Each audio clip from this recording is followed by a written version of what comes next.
And now, AM 650 presents your source for leading-edge news and information on today's hottest products and services.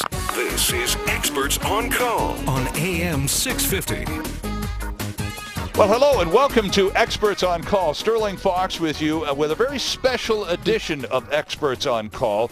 We're calling this one Recovery Radio, and it's a show actually about hope. Hope for those people who are addicted to drugs and alcohol, substances of all kinds, can and do recover. And in studio with us today is Lorinda Strang. Lorinda is the Executive Director of the Orchard Recovery Center on Bowen Island. Welcome. It's good to meet you. Thank you, Sterling. Thanks for coming in. This is a very, very intense subject, to say the least. So tell us a little bit, first of all, about the Orchard Recovery Center, and tell us about yourself. Well, the Orchard Recovery Center is a drug and alcohol treatment center, residential, that is on Bowen Island, just outside of West Vancouver. Okay. And it's been there for how long? We've been open for 11 years now. All right. And at any given time, Lorinda, how many people are, shall we say, in residence at Orchard Recovery Center? In residence, we call that being in primary care. Okay. And we have a maximum of 25 clients at a time that are in our primary care program. We also have extended care houses where people can go for longer lengths of stay. And we have a woman's house and a men's house. So the primary care is 25 and it's co-ed. Okay. Now, we're talking about recovery from addictions, period. So that would include any and all types of substances, correct? Absolutely any drug that is causing a problem in your life. Okay. Alcohol or drugs. What is the most prevalent drug that people are addicted to? Is it still alcohol in 2013? Alcohol would still be the number one, and closely following that at this point in time is prescription medications followed by heroin. Interesting. Prescription medications now number two. Yes. That is quite something. And but first of all, before we get into the specifics of the various substances, tell us, define addiction for us, please. Addiction is when the substances that you're using, be it alcohol or whatever drug you are using, are causing you negative consequences in your life. It's just that simple. It's pretty simple. And you are at a stage in your life where you absolutely feel that without whatever the substance, or perhaps substances, in some cases there's more than one, that you feel that life cannot go on unless you are ingesting these substances regularly, correct? Correct. It's different for different people, but and it's different with the different drugs that you're using. But for the most part, when you start using drugs, it makes you feel good. Whatever the drug that you're taking is doing something for you that you originally are getting a benefit from. But as it progresses, it is actually harming you, harming those around you, and it is destroying your life. Now, in the case of prescription drugs, in many cases, these are legitimate prescriptions that were given to a person for maybe pain or some other legitimate issue that the person decide to become addicted, but somehow or through regular use of the painkiller becomes addicted to the substance, correct? Yes, and nobody on the face of this planet would ever choose to become addicted. But in the case of prescription medications, we will often see people that have had an injury that are legitimately prescribed the medication. And for those individuals that become addicted to it, it was magic for them. The drug, they loved it. And so they start to take more of it. They start to lie to their doctor, and then they become dependent on it, and it starts to take over their life. Before we proceed too much further into the conversation, you're not the executive director of the Orchard Recovery Center by accident. You're a person in recovery. Tell us your story, please. My story is that I am a woman in long-term recovery now. I am an alcoholic, a recovering alcoholic. And for me, I had a lot of trauma in my life as a young child, and trauma ongoing in my family life. But for me, with alcohol, I think I was a fairly typical teenager, but I quickly started to drink. I think the effects of the alcohol were different on me at times than other people. I started out, where the weekends were for partying. Sure. And went through high school. I dabbled in drugs as well, and but alcohol was always what we often say, what is your drug of choice? Right, sure. Mine was alcohol. And my family, I have a history of a family that's in recovery, and they were starting to pressure me that alcohol was a problem for me. Some of my friends were mentioning it to me.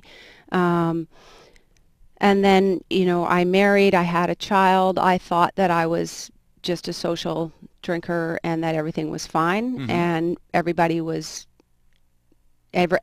was pressuring me that maybe my drinking was too much, I ignored them. And then, part of my story is, and part of the trauma that happened in my life was I lost my brother to the disease of addiction. And that was,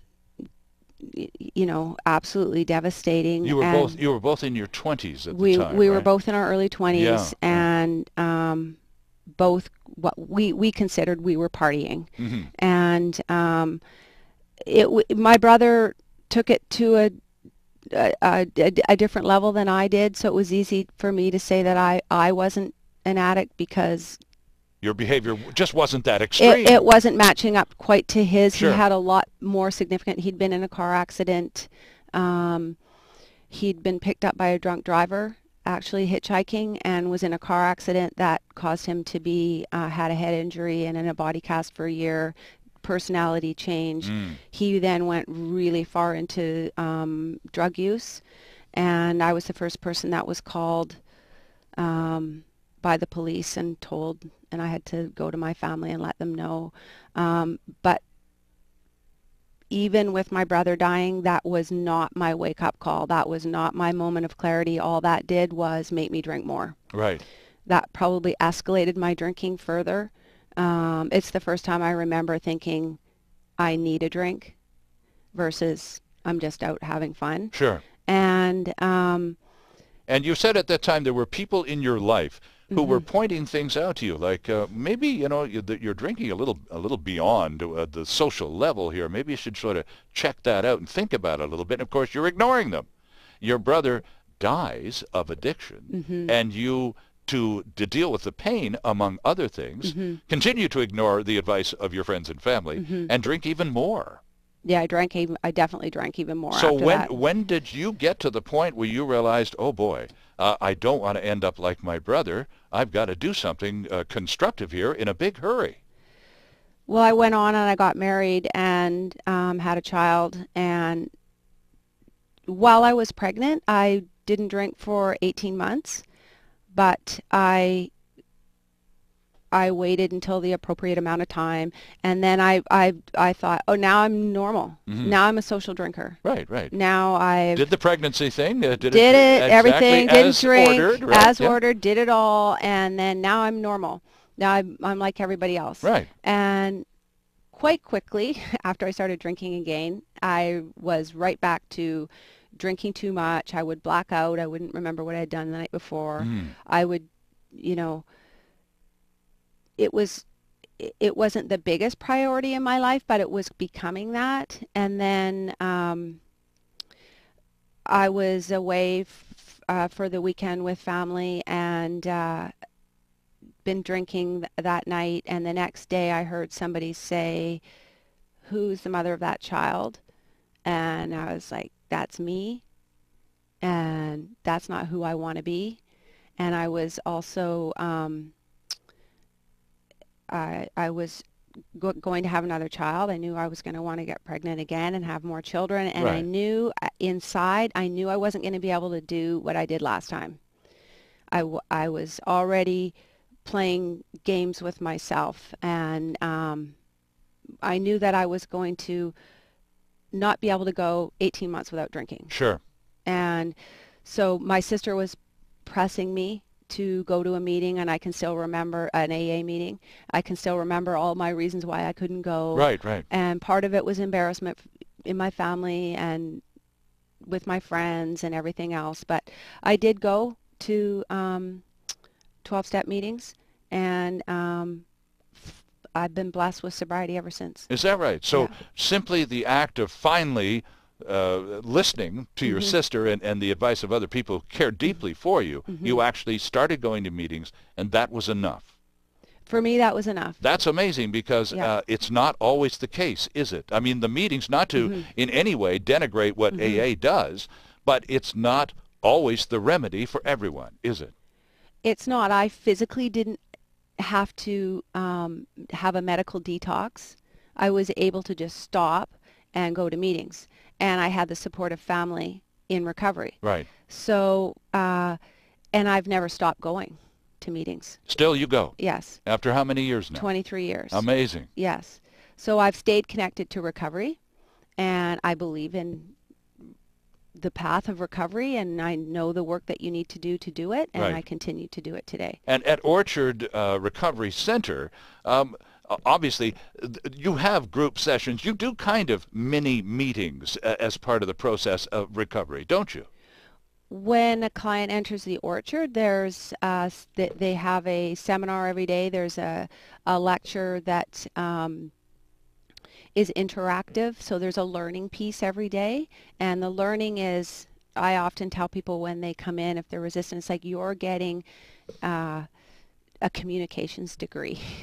You're going to learn how to communicate with your family. You're going to be able to express your feelings. You're going to be able to deal with a lot of unresolved issues in your life. And that's part of it. There's group therapy. And then we also get people started going to 12-step meetings while they're in treatment. Okay. Because we really believe strongly that this is an ongoing, lifelong journey that you're on. You don't just come to treatment, do the treatment, walk out, and I'm cured. You're not cured. Right. You're on the road, maybe, right? It's a journey, and Right. some people say you're in remission. It just takes one split second to decide to take that drink or use drugs again. Right, right. And so being connected to others in recovery reminds you why you're doing this. Is one of the things, because you've been through this, and now you're the executive director of a recovery center, and you help other people every day. Is there, and you said you when your sister was pressuring you to go to a meeting, you of course came up with a lengthy list of reasons why you shouldn't. Was one of those reasons, if I stop drinking, I'm never going to have any fun again ever in my whole life, because that's what it's all about. I laugh and carry on with my friends. I carouse. And if I'm not allowed to drink anymore, there goes the fun in life, and what's the point? I'm oversimplifying, but people go there, don't they? Well, you're not oversimplifying. I absolutely felt that way. I felt like my life would be over. I would be boring. I would never have any more fun again. I would lose my friends. And none of that is true. But you don't know it until you experience recovery. Right, right. I actually often have more fun than other people that I'm out with, so, you have to relearn to do. You dance sober, whatever you did before, you can do sober. So, and have a really good time and remember what you did the night before. So, which is convenient sometimes, isn't it? Yes. Yeah. I don't wake up in the morning feeling guilt, shame, or remorse. Sure.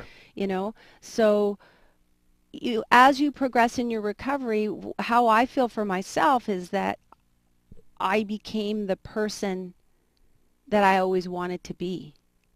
Alcohol for me, in my early sobriety, I've thought, if I just had that drink, I'd be more relaxed. Right. Sure. I'd be funnier. I'd have more fun. Well, in recovery, and what you learn as you go through is that 1 second that you think that, it will pass. And then you will get through the evening, and then you will have enjoyed yourself. Right. And then you have more strength to do it the next time because you realize you did have a great time. Yeah. But those moments will come where you think it's a good idea. And with the tools that you learn in recovery, you learn how not to do that. I wanted to ask, we need to take a break here, but I need to ask you one more question just to finish this off. Because you hear about this from people who quit smoking. For example, after a really nice meal, they still would like to have a strong cup of coffee and a smoke. Now, they don't. But there's that urge, that temptation still surfaces and surprises them sometimes. Of course, they don't act on it. Does that urge still come even after 20-plus years of sobriety? Do you still occasionally get, gee, I could have a cocktail right now? Does that ever come up, or is it different? It does come up. It's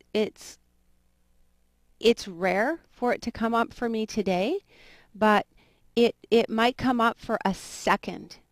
And it's gone in a second for me now. Because you process it in and out. Yes. But it does pop up. It will pop up, and that's the work that you have to continue to do.